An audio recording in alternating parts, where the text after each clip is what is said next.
Good morning, everybody. My name is Pejman. Thank you very much for your talk. That was heavy. I guess we don't really know what it feels like until we lose a child to this disease. And the disease of addiction is baffling. It's cunning, baffling, and powerful. I suffered from it for a long time. I recently spoke in California to a group of Iranian parents, 100 of them, and my mom was in the crowd, and she told me, but you should have said this, and you should have said that, because a lot of these people think that their kids are immune. They're not going to do this stuff. Because like I think somebody said earlier, it's a taboo in our community. And us kids that get into stuff, we know it's a taboo too, so we hide it really well. At least I did. I'm going to be 9 years sober next month.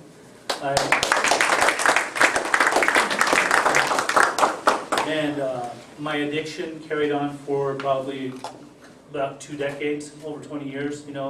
I'm Iranian, born in Germany, raised in Utah. So already from the very beginning of my life, I was an oddball. I mean, Muslim parents, our neighbors were all Mormon, everybody was white American, and I had dark skin Iranian, and I just felt like an outcast right from the very beginning of my life. And growing up in Utah, early on, I always felt very uncomfortable in my own skin. I could never deal with right here, right now, how I felt.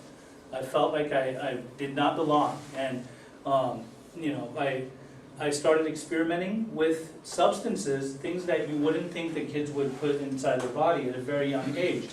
Of course, traditionally there's always going to be drinks at weddings, and of course I went to an Iranian wedding and there was drinks that were left around on the table, half drank glasses of champagne, and I found them and put them in my mouth and drank them and got drunk by the end of the night. But it wasn't just there where I got really drunk, and you think the way I got drunk, I threw up in my bed that night, but you think like I would learn from that. Rather, I was looking for that fix at a very early age. At the age of 12, I was mowing lawns for my uncle in Utah, and at the end of the day, I'd gotten this idea from some people in school. They said you could sniff glue and get high.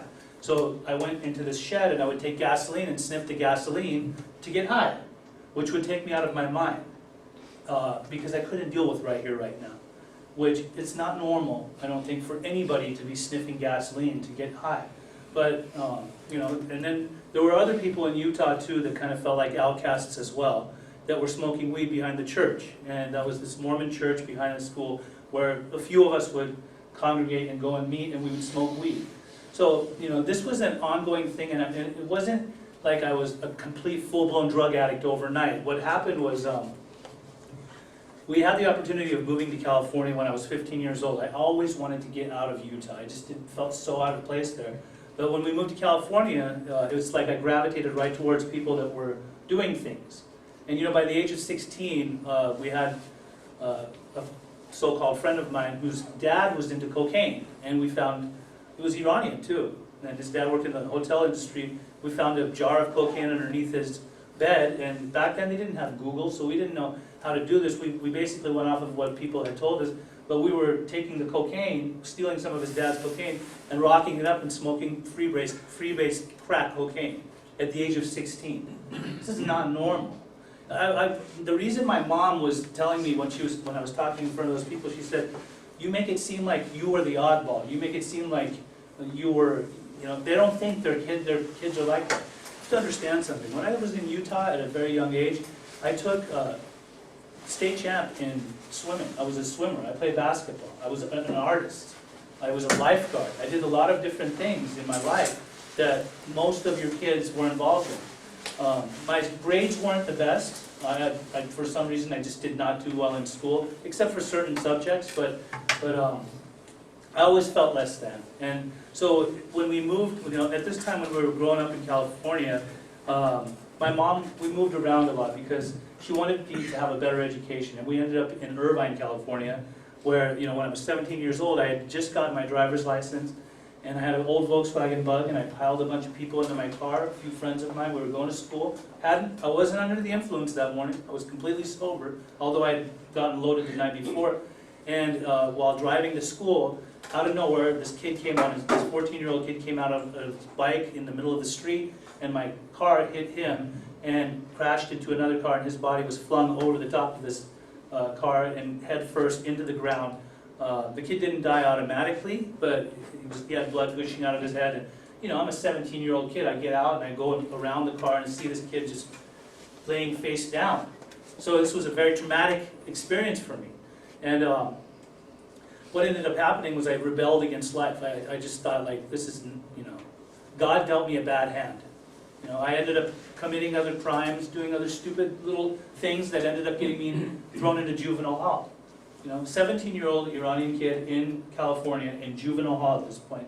And they put me in the psych ward amongst other adolescents that had caused death to other people, depending on gang-related crimes or whatever it was. And that, you know, there was a lot of different types of people in there that I just thought, like, how did this all happen? I was a totally normal kid, sort of, a few months ago, and now I'm sitting here in juvenile hall. And I remember thinking to myself, as a young kid in there, that if they think they're disciplining us in here, they're not. They're building criminals. That's what I thought, because everybody around me was all about what gang they're from and what hood they're from. And here, I'm this kid from Irvine, I don't even belong here, and now I have to try to fit in with these guys. So in that time, my parents were getting a divorce, because, you know, they were going through it a lot. They could not get along. And for me, as dysfunctional as our family was, all of the yelling and the commotion and everything that was going on in our house, I didn't want to be the child of divorced parents. For some reason, I just didn't want that. But they did get divorced, and my mom was on the outs, having the, you know, people in the community write letters for me, my teachers, the schools, all that this is a good kid, this is a big mistake. I was supposed to be in there for a year. I got out early. After 5 months, I got out on probation. And while I was in there, I told myself, when I get out, I want to be a good boy. I don't want to use, I don't want to drink, I just want to go to school, I want to do all the things. But you know, the second I got out, already I was breeded at school with certain particular friends, we'll call them so-called friends, that greeted me with weed and everything, you know, that basically I was high by first period. So parents got divorced. I went to stay with my mom. I would go back and forth between their houses. I would get in an argument with my mom. At the time, I was doing steroids. Just wanted to have this nice, big, buff body, because I was all about body, and I had this body dysmorphia. I didn't feel like I looked well, so my friends were doing steroids, so I wanted to get big too.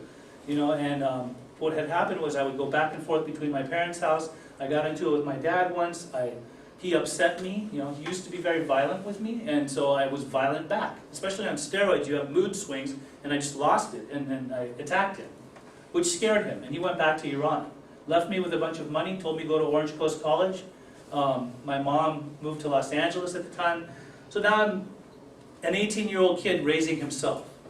You know, no father figure, no, just my own figure. I have to, like, learn how to survive. And then you think I took the money and went to school? I attempted to go to school, I couldn't. I was already engulfed in drugs, using everything under the sun, anything I could get my hands on to get me high.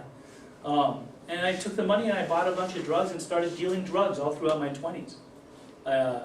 This was an ongoing thing. I was artistic. In my mid-20s, I created a clothing line. I had no business sense, but I had different friends that invested money with me. We made t-shirts, snowboards, skateboards, all these different things. We were selling them across the nation in different stores. Like I said, I have no business sense, and I started getting into methamphetamines, which I wouldn't sleep ever. And all my partners backed away from me. I ran the business into the ground, and everything, basically it failed. You know, after about 5 years, that business failed. And at that point, you know, I was in my late 20s, and my mom kind of had this, she had a feeling. She's an Iranian mother. She doesn't want to think her son is a drug addict. And of course, every time she would ask me, are you doing drugs, I would deny it. I would tell her I'm appalled that you would ask me such a question. How dare you, right? But she knew, I think in her heart of hearts, she knew something wasn't right with her son. So she would call me and say, Pejman, when you're at home, how come I go to work all day long here in LA just so I can pay for your sister and for me just to survive? You don't even leave the house. I said, well, Mom, I'm selling t-shirts from the house. Just lying, right? And she said, no, something's going on. I'm moving back to Orange County. So she moved back to Orange County. And at that time, you know, things were starting to kind of crumble a little bit for me. I got evicted from my apartment, my car. I lost my car. I had no more money. I had pretty much used up everything that I thought I had accomplished in my drug using and drug dealing career. So I moved back to my mom's house with the intention of wanting to clean up. Once again, the thought of cleaning up and becoming good, I moved into her house, and I got off the heavy stuff. I got off the meth. But I thought weed and alcohol is not my problem. So I failed miserably in trying to stop. For 1, 2, 3 weeks, I would try to stop, and sometimes I'd find myself in the floor of my shower, laying down, crying, just saying, "Get out of me! What's wrong with me? Why can't I stop this stuff?" Right? And then I would still go around and hang out with these certain particular people that were still doing that stuff, and thinking I'm bulletproof, and before you knew it, I was high again. And then I got involved with some very, very shady people. I'm talking like Mexican mafia people that were selling methamphetamines. Before you knew it, I was selling it for them, out of my mom's house. Right? I ended up having, the Orange County Methamphetamine Task Force paid me a little visit. They finally caught up to me. And I found myself back in jail. Now, mind you, when I was in juvenile hall, I remember my mom used to come in there and sit down and caress my back and say, "Pejman, considering the circumstances and what has happened to you now, I want you to know that I come and support you. But if you ever are in a situation like this, ever in your life, for drugs or anything like that, don't even call me." So fast forward now, I'm 30 years old, I'm sitting in jail, and you think I'm going to call my mom? No, I'm not going to call my mom because she told me not to. And these are drug-related crimes, and it's exactly what she said. And of course, 3 days later, they take me in the orange jumpsuit, handcuffed to a bunch of different gangsters, and we're walking into the courtroom, and I look over and see the look on my mom's face. She's sitting there in the courtroom. She was angry and sad all in the same sense. I could just see it in her eyes. That look that a mother gives you when she feels like she's losing her son. So I remember, later in the day she came with my sister and my aunt to visit me, and my mom wouldn't even talk to me. It was like through one of those plexiglass things with the little phone, and she would put my sister on the phone and relay the messages. All of her anger, she just said, "Tell him this and tell him that," and they came and they broke the lock. The police broke the lock of the door of the house, and then my aunt came and she actually would talk to me, which really made me feel really good, to be able, because I was broken, You think that would sober me up. I remember I got out of there, I went to, my mom and I went to this sober living. It was being run by an Iranian man in Huntington Beach. I walked in, this little man comes up and he's just talking all about recovery, and I had no clue what he was talking about. I had no concept of what recovery was. And I didn't like him, and I didn't stay. And I ended up going to another sober living home, which was across the street from my drug dealer's house, because I wasn't done yet. Once my mom paid for the lawyers and got all this stuff, basically I fought this long case that took about 9 months. It was a high-power attorney from the OJ trial that she hired, the enabling mother that she is. I somehow, I didn't beat the case, I just got put on probation, which was kind of a recipe for disaster. It didn't really teach me what I needed to learn through all this. And, I knew how to pull the wool over my mom's eyes, and I ended up moving back into her house. And between the time of, 30 to 35 years old, I was living off of her. My addiction had slowly progressed, as you said, it is very progressive. Once the probation had gotten to informal probation, I was just dabbling a little on the weekends, and before you knew it, it became like almost a daily activity, and then before you knew it, I was, on an hourly basis trying to park my car somewhere just so I could go use. That's what I had become, and I knew deep down inside, something's not right here. I just didn't know how to stop. I did not know how to stop. And so my mom one day, she figured it out. She basically, the gig was up. She called me at the age of 35, said, "I need to meet with you." We went and sat down. She looked at me and she said, "This is what I found and this is what I know about you." And of course I lied through my teeth again. "Are you kidding me? I'm so appalled. Once again, you're accusing me of this stuff? You don't understand. I'm good. I'm really good. But Pejmanjan, you keep crashing your car. Every other day I'm seeing you hide your car on the corner and there's new dents all over it. And then there was some nights I would drive my car all the way home, get there, and I couldn't even get out of the car. The door would be open and my one leg would be dangling out of the car, and I'd be passed out. My mom would come out at 5 o'clock in the morning and wake me up and say, It's really sad. It's really sad that somebody has to see their son in such bad shape. And then I crashed into this police officer that lived on my street too at one time. Totaled his car. right? Did that keep me sober? No. I even crashed the next day because I was still thinking about the day before. That's how bad I was. What ended up happening was, my mom kicked me out. It was the best thing that she could ever do for me. She said, go, you don't have any place in my life. She disowned me. So I went homeless and I lived out of my car. My closet was my trunk of my car. I would either sleep in my car or stay at people's houses, my lower companions, and I had become a lower companion. And I remember sometimes thinking, like, I'm a total loser. I'm 35 years old, I'm living in these people's houses that I don't even like, and they don't like me unless I have something to provide them with, whether it be alcohol or drugs. And after having a few conversations with a couple of different people, I made this, decision to get sober. And I went and detoxed at somebody's house. For about 9 days, I slept, but I would wake up and still smoke weed and still drink. And I had this epiphany, and I thought, I can't do this on my own. Your mom doesn't talk to you. These are your friends. So I called my mom, and she was in Boston at the time with Said. And she said, what do you want? And I said, I need help. And she said, well, I'm not going to help you. And I'd never had her tell me this, because she usually rescues me, right? And she said, son, I love you. But if I help you one more time, I'm probably going to love you to death, literally, and I can't do that. I said, well, what am I supposed to do? She said, call Said, which was her husband. And I said, why do I have to call him? I didn't even like him, right? Why do I have to call him? So I called him just because. He told me to call this guy Max, and then Max told me to go to this house in Irvine. It's a treatment center. Just go there. I said, okay. So I went to the house after a few more days of sleeping. And when I knocked on the door of the house, it was the same man from 5 years before with a sober living. His name was Siamak. And of course, truth be told, I went there because it was a Iranian treatment center. I wanted to make my Iranian mother happy, right? And I looked at him, I said, Siamak, I know you. He said, I don't know you. And I said, no, I met you 5 years ago. You had a sober living. And he said, well, you know how many people I've seen in the last 5 years, Kajwan John? And I said, how many? He said, 1,000 at least. You know how many people stay sober? Not many. Maybe just a few, a handful. So I stayed at Siamak's house. I walked in, they did the intake. Said came to, and during the intake they're talking about this is a 6-month to a 1-year program. And I'm like, that's heavy. I mean, I think 30 days would be adequate, like Britney Spears style, in and out.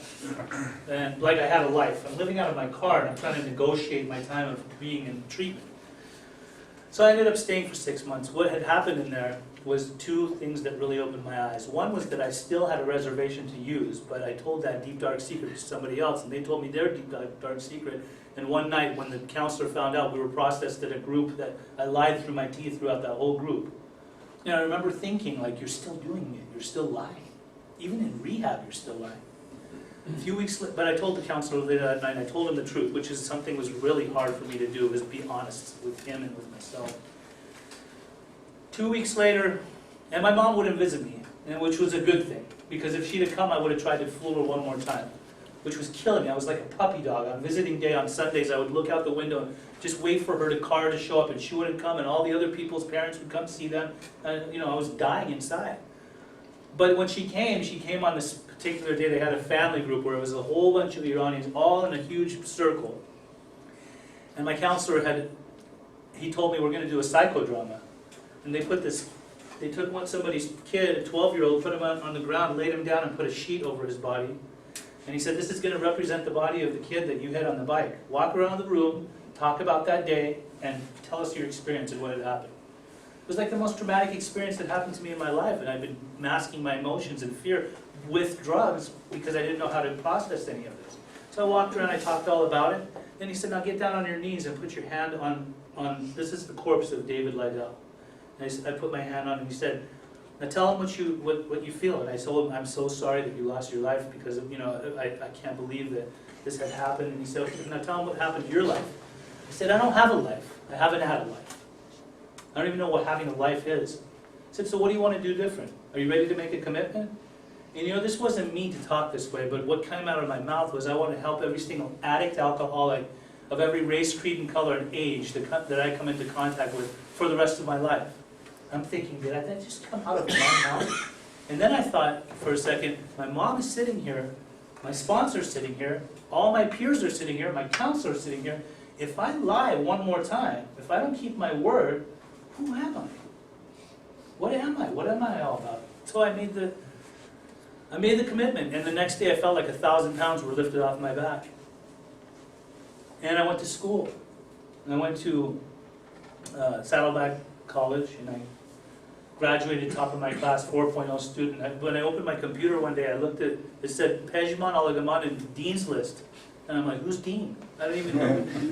You know, that's how disconnected I was from education. But what ended up happening is I started working in treatment centers. I worked in an adolescent facility with 14 to 17-year-old young men who were smoked, as he was saying. They were getting their hands on their parents' Oxycontin and smoking them. I've never heard of people smoking pills. But that's what kids are doing these days, you know? People cutting themselves to overcome their pain that they have within. I never had heard of anything like this. I got high to overcome my pain, my emotional pain.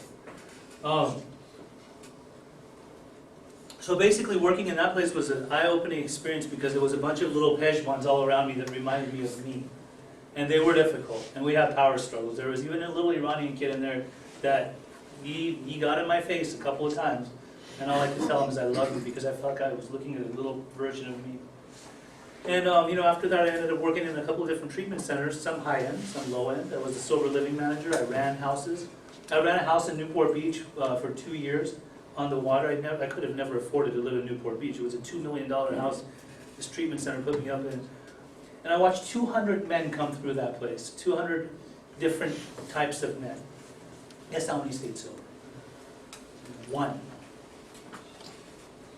I watched a few of them attempt to get sober for a while. 1 out of 200 people. And I still know them to this day.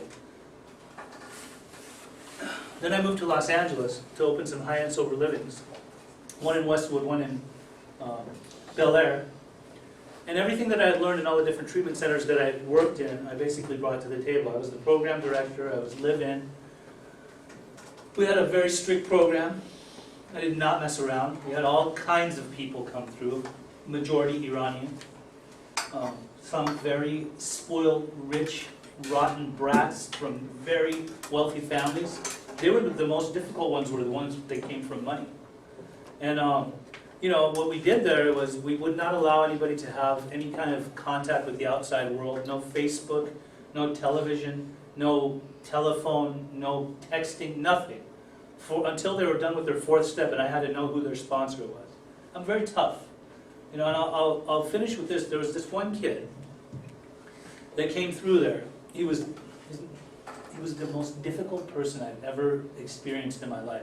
He had already left Siamak's house, the same place I got sober. He was kicked out because he snuck heroin in there. And when he came to our doorstep, he'd gone to his house overnight, and his parents found him drunk and on benzos and all different types of things.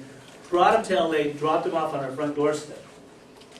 We got home from a meeting. I picked him up off the doorstep and come, let's go in the house. Brought him inside, sat him down, and his eyes were all over the place. Oh my God, I'm back in sober living. I don't want to be in sober living. And for a good 1, 2, 3 weeks, all this guy did was he just kept lying and lying and lying and lying. Everything he would say, you could just tell. He was a very sloppy liar. I would tell him, Arya, if you're gonna lie, like just make sure that I believe you because I'm a professional liar. Don't do that stuff around here. I said, I think it's gotten to the point that when your lips move, you're lying.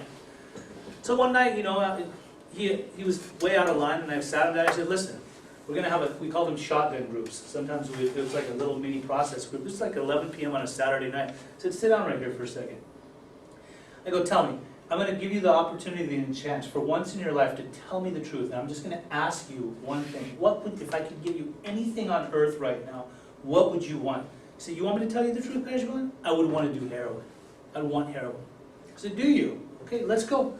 I took him in my car. We went from Westwood over to downtown, off 6th and Alvarado, Skid Row. And as we went into the neighborhood, he said, where are you taking? This is a kid from San Clemente, California. That's like a surfer kid. He does not belong in this neighborhood.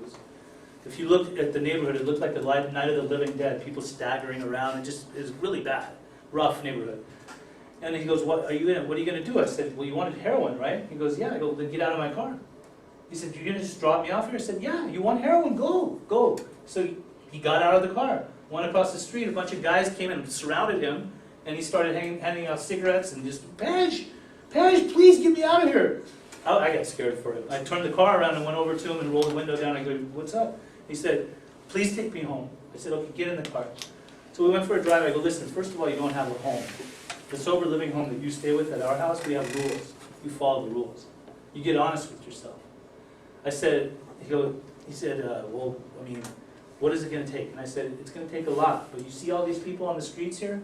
I know a lot of them have mental deficiencies. But some of these people didn't have mental deficiencies and don't, but they had choices and chances. And in life, God only gives you so many choices and chances. And if you use them up, this is your future. Is this what you want? If this is what you want, you can just stay here. He said, no, please take me home. So I took him back to Westwood. The second we drove into the Westwood neighborhood, he said, oh my God, this looks way different than that neighborhood. I like this. And you know what ended up happening with Ari is the next day, well, he told me that night, I want to get honest with you, Pejman, but please give me a couple of days. I said, I don't have a problem with that. So the next day, a couple of days later, he came up to my office and knocked on the door. He came and said, I want to talk to you. Let's go for a walk. We went in the neighborhood and we went for this nice, spiritual walk. And he says to me, the way he was talking, for once in his life, I thought, he's telling the truth. And why would he told the truth. He said, I did sneak heroin into Sion's house because he was denying that the whole time. And all these other things. I lied about this, I lied about that. And I just knew for once in his life the kid's getting honest with me. And what ended up happening, he asked me to be a sponsor. And he said, please take me through the steps, the 12 steps. I took him through the 12 steps, and the 12 traditions, and the concepts, and the principles. The kid he's transformed. He's changed. He ran that house. After I left, he ended up managing that house, and right now he's working in a treatment center in Orange County near me. And so when it comes to addiction, addictive personalities and behaviors start from a very young age. They can start with video games. When you see kids playing games too much, that could turn into other addictions, for sure. It happens all the time. I have literally had clients in treatment that came in because they have gaming addictions. I've had sex addicts. I've had gamblers, gambling addicts. And at this point, and sort of like this gentleman said, it's an epidemic right now. Heroin is at an all-time high. Most of my clients in the treatment center I work in Orange County right now are between the ages of 18 to 25, heroin addicts, and it all started with pills that they found in their cabinets, be it was their grandmas or their parents, it could be oxys, it could be anything. That's what's going on right now. And nobody is immune. It's very easy to addiction. You know how many, especially in the Iranian community out there, they have 12-step meetings just for Iranians with the same readings and the same shares. I used to sit there and listen to them and think, that's exactly what we say in the American meetings, And it could get really ugly. So there's a lot of signs to look for. Definitely bad grades. Well, anytime somebody gets put on academic probation, I'm speaking for myself, in college, there's definitely something going on.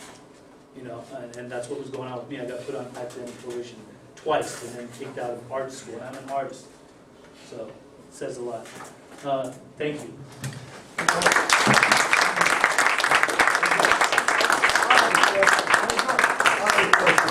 I think the questions are at the end. Oh, yeah.